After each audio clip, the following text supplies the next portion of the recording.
New York City, New York. Would you risk your life for someone who sees you as less than human? If you were in Malik's position, would you have run toward danger? 7-year-old Malik Johnson had nothing to lose. He had no home, no family, and no one looking out for him. The cold streets of New York City were all he knew, and every day was a battle to survive. He searched for food in alleyways, slept under bridges, and avoided those who looked at him with either pity or disgust. The nights were the hardest. The cold crept into his bones, the hunger gnawed at his stomach, and the loneliness was unbearable. He had long since stopped hoping someone would save him. The world had made it clear he was on his own. Across the city, billionaire real estate mogul Richard Kensington lived in luxury.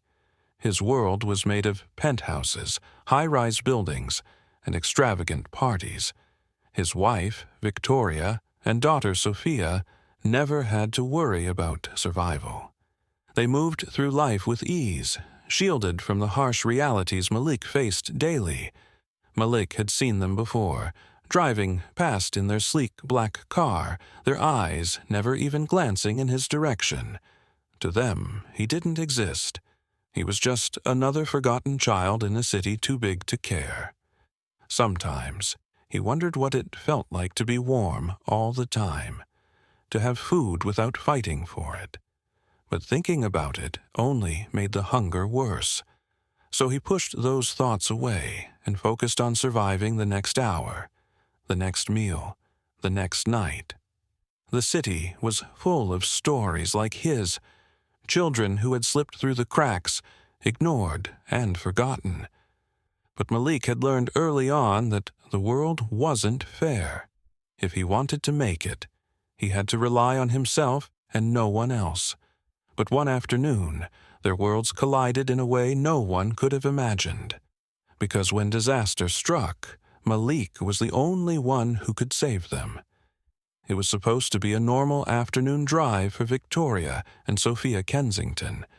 The city bustled around them as they cruised in their luxury SUV, the traffic flowing smoothly. Victoria adjusted her designer sunglasses, barely glancing at the road as she scrolled through messages on her phone. Sophia sat beside her, humming along to the soft music playing through the speakers, completely at ease. Then, out of nowhere, crash. A reckless driver ran a red light at full speed, slamming into the SUV's side. The impact sent the vehicle spinning, tires screeching against the pavement. It flipped once, twice. Then, with a deafening crunch, it slammed into a pole. The gas tank ruptured. Flames erupted beneath the wreckage, creeping toward the car's interior. Victoria was thrown from the vehicle, her body hitting the pavement hard. She lay motionless, blood trickling down her forehead. Her expensive handbag lay several feet away, its contents scattered across the asphalt. A slow trickle of gasoline leaked from the crushed frame of the SUV, mixing with the shattered glass and debris. Sophia, still inside, was dazed. She struggled to unbuckle her seatbelt as smoke curled around her. The acrid stench filled her lungs, making her cough violently. Her trembling hands fumbled with the buckle, her panic rising as the fire underneath grew hotter. A crowd formed, drawn by the wreck. Pedestrians froze, their faces filled with horror. But no one moved. No one dared to step forward. Some pulled out their phones, recording the unfolding tragedy. Others whispered among themselves, unsure whether to act or wait for emergency responders. Sirens wailed in the distance, but time was running out. Sophia pounded on the window. "Help! Somebody, please!" Her voice cracked with terror. But still, no one moved. Then, out of the corner of his eye, Malik saw it all happen. He had been wandering the streets, searching for food, when the crash sent shockwaves through the air. His head snapped toward the wreckage, his heartbeat hammering against his ribs. The fire was spreading, the flames licking hungrily at the SUV, and inside, a girl was trapped. He had nothing, no home, no family, no safety net to fall back on. But at that moment, none of it mattered. One person didn't hesitate. Malik ran. Would you have stopped to help, or kept walking? Malik ran across the street, dodging honking cars and ignoring the shouts of bystanders. Smoke billowed from the wreckage, thick and suffocating, but he kept moving. His pulse pounded in his ears as he saw Victoria lying motionless on the pavement, her face pale beneath the streaks of blood on her forehead. Beside her, Sophia tugged at her mother's arm, her cries barely audible over the chaos around them. "Mommy, wake up!" "Please." Malik barely hesitated. He crouched down, reaching for Victoria's arms. The heat from the flames made his skin prickle with sweat. "We have to move her," he shouted. Sophia only sobbed harder, shaking her mother's limp body. The fire crackled behind them, creeping closer. There was no time to waste. Summoning all his strength, Malik grabbed Victoria's arms and started pulling. His muscles burned as he dragged her away from the flames, her body heavier than he expected. "Come on, help me," he urged Sophia. Sniffling, Sophia scrambled to her feet and grabbed onto her mother's legs. Together they pulled Victoria inch by inch, moving her just far enough before— boom! The car exploded behind them, sending a shockwave through the air. Glass and debris flew in all directions. The heat seared Malik's back, and he instinctively shielded Sophia as they collapsed onto the pavement. For a moment, everything was silent, except for the distant wail of sirens and the roar of the fire. Malik's chest heaved as he gasped for air, his arms aching from the effort. He turned his head, coughing as the thick smoke still lingered in the air. The blast had left an eerie ringing in his ears, muffling the sounds of the city around him. Sophia sat up slowly, her face streaked with tears and soot. She turned to Malik, eyes wide with disbelief. You saved us." Her small hands trembled as she reached for her mother's wrist, checking for a pulse. Relief washed over her as she felt the faint but steady beat beneath her fingers. Victoria was alive. Malik wiped his forehead, his skin sticky with sweat and ash. He looked around, noticing the crowd had grown larger. People were still standing there, some frozen in shock, others whispering among themselves. A few had their phones out, recording everything. But still, no one had stepped forward to help. The sirens were growing louder, flashing red and blue lights reflecting off the broken glass on the pavement. Help was finally on the way. Sophia turned to Malik again, her voice barely above a whisper. "Thank you." But before the relief could sink in, a furious voice interrupted. "Why do you think Victoria's first instinct wasn't gratitude?" A luxury car screeched to a halt, its tires skidding against the pavement. The back door swung open, and Richard Kensington stormed out, his expensive shoes crunching against broken glass. His face was red with fury as he shoved his way through the crowd. "Get away from them!" Sophia flinched at his voice and clung tighter to Malik. "Daddy, he saved us!" Richard ignored her and dropped to his knees beside Victoria, who was slowly regaining consciousness. "Are you okay?" he demanded, his voice shaking. Victoria nodded weakly, still dazed. "He pulled us away from the fire." Richard's eyes darkened as he turned to Malik. He scanned the boy, his torn clothes, the soot smudged across his face. "You expect me to believe you saved my family?" Malik, still out of breath, held his ground. "Believe whatever you want. Doesn't change what happened." Reporters had arrived. cameras flashing as they pushed closer, sensing a story unfolding before them. A journalist stepped forward, microphone in hand. "Mr. Kensington, how does it feel knowing this young boy saved your wife and daughter?" Richard hesitated. The cameras zoomed in. The crowd waited. He had a choice: acknowledge the truth or let his prejudice speak for him. Victoria placed a weak hand on his arm, her voice barely above a whisper. "He saved us, Richard. We would have died if not for him." Sophia tugged at his sleeve. "Daddy, please. He was so brave." Richard's hands curled into fists as he stood straightening his posture. He was a man of power, of influence. He wasn't used to being forced into a corner like this. The press, the flashing cameras, the murmurs from the growing crowd. It was all closing in around him.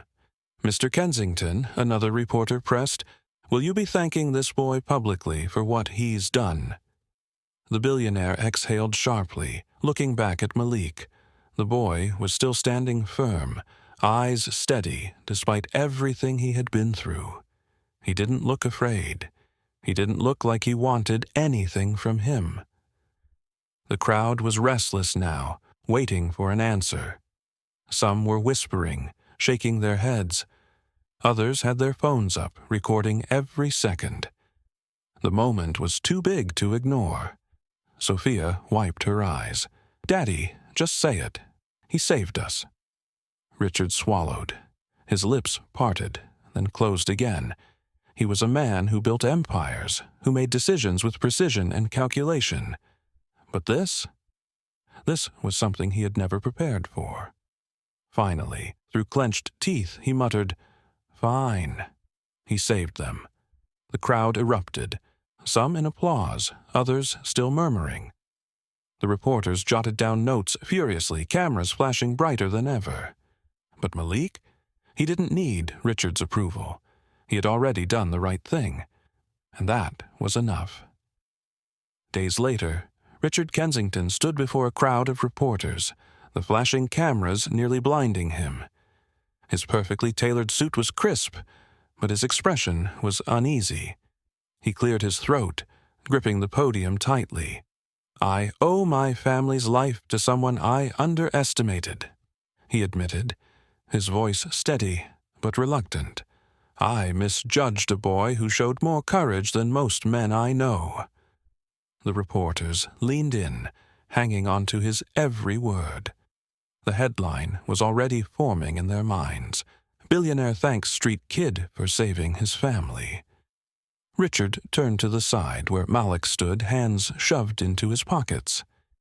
The boy looked out of place among the wealth and prestige, but his posture remained strong. Richard took a deep breath and walked over to him. "You deserve more than just a thank you." He reached into his jacket and pulled out an envelope, extending it to Malik. Inside, a scholarship, a place to live, a fresh start. Malik hesitated, eyeing the envelope suspiciously. "For real?" "For real," Richard said, "if you'll accept it." Malik looked at Sophia, who smiled encouragingly. He swallowed hard, then took the envelope. "Guess it beats sleeping on a park bench." The crowd erupted into applause, but Malik barely heard it. For the first time in a long time, he had a future, and it was just beginning. Richard straightened his posture, glancing once more at the cameras flashing in his direction. He knew this moment would follow him forever, reshaping his public image. But more than that, it was reshaping him. Sophia clapped excitedly and turned to Malik. "So, what are you going to do first?" Malik exhaled, still staring at the envelope in his hands. "I don't know. Sleep in a real bed, maybe. Eat something that's not from a dumpster." Sophia laughed lightly. "You should celebrate. You deserve it." Malik smirked. "Yeah? What do rich people do when they celebrate?" Sophia shrugged. "Usually something ridiculous, big parties, fancy dinners. but maybe we could do something more. Normal? Ice cream? Malik raised an eyebrow. Ice cream? It's a start, she said. He thought about it for a moment, then nodded. All right, but I get to pick the flavor. Richard watched the exchange silently. He had spent years seeing the world in black and white, privilege and poverty, winners and losers. But now, staring at the boy who had saved his family, he realized life wasn't that simple. As Malik turned the envelope over in his hands, he glanced up at Richard. Thanks. For real. Richard gave a tight nod. You earned it. The crowd continued to snap pictures, the moment capturing something none of them had expected. A second chance, not just for Malik, but for Richard as well. Days after the incident, Sophia wouldn't stop talking about Malik. He saved us, Daddy. Why can't he stay with us? Richard Kensington sighed, rubbing his temples. Sophia, it's not that simple. Victoria sat beside him, placing a hand on his arm. But why not? He has no one, Richard, and he saved my life. Doesn't that mean something? Richard struggled with the idea, torn between his old beliefs and the reality in front of him. He had built a life of structure and control, but everything had changed in an instant. Deep down, he knew they were right. One evening, they invited Malik to dinner. The boy hesitated as he entered their dining room, his eyes darting around at the expensive decor, the gleaming chandelier above, and the plates of food he had never imagined eating. He felt out of place, but Sophia's excited grin put him slightly at ease. Eat up, she said, passing him a plate. We don't let guests go hungry. Malik took a small bite, his hunger making him forget his hesitation. The rich flavors exploded in his mouth, something he had never experienced before. He ate slowly at first, unsure if he was really allowed to enjoy this meal, but soon he found himself taking bigger bites, savoring every bite. Victoria watched him with a gentle smile. Malik, how would you feel about staying with us? Malik froze, his fork halfway to his mouth. You mean, like family? Sophia clapped her hands together. Yeah. Richard inhaled sharply. He wasn't a man who made impulsive decisions, but this wasn't just a decision. It was a second chance. He had always believed in hard work and earning one's place in the world, but Malik had proven himself in a way no one else ever had. You saved my family, Richard said, his voice more serious than before. Now, I want to save you. Malik stared down at his plate, his mind racing. He had spent years surviving on his own, never expecting anything from anyone. Was this real? Could he actually have a home? A family? Tears welled up in his eyes. He opened his mouth to speak, but no words came out. Instead, he swallowed the lump in his throat, his fingers gripping the edge of the table. Victoria reached across and took his hand gently. Say yes. Malik looked up, his vision blurry from the tears threatening to fall. He had never had anyone fight for him before. The warmth of their home, the kindness in their eyes, it was something he never thought he would have. He took a deep breath and gave the smallest nod. Okay, Sophia cheered, practically bouncing in her chair. Richard let out a long breath, something shifting in his expression, though he said nothing. Victoria squeezed Malik's hand and smiled warmly. And just like that, Malik went from having nothing to having a family. Days later, Malik stepped into his new home, his own room for the first time ever. The space felt unreal. A bed with fresh blankets, a window overlooking the city, a desk with a lamp just for him. He ran his fingers over the wooden surface, unable to believe it was all his. Sophia grinned from the doorway. Guess that means we're brothers now? Malik smirked, his usual defense mechanism kicking in. "We'll see." He sat on the bed, the mattress soft beneath him. He had spent years sleeping on cold pavement, shifting between shelters when he was lucky. Now he had a place to call his own. The walls were painted a light blue, and there were books stacked neatly on the desk. A dresser stood in the corner, already filled with clothes Victoria had bought for him. The warmth of the room was unlike anything he had ever felt. Sophia stepped inside and flopped onto the chair by his desk. "So, what do you think?" Malik exhaled, still overwhelmed. "It's different." "Good different?" she asked. He nodded slowly. "Yeah." His story went viral, inspiring thousands. People across the country started looking beyond their assumptions about kids like him. Donations poured into shelters, and volunteers stepped up to help the homeless youth. Richard, once a man of rigid beliefs, changed too. He began funding programs for kids without homes, using his wealth to make a real difference. He visited shelters, spoke to the children, and listened in a way he never had before. "One act of kindness," he told reporters, "can change everything." Victoria beamed with pride, watching her husband transform in ways she never imagined.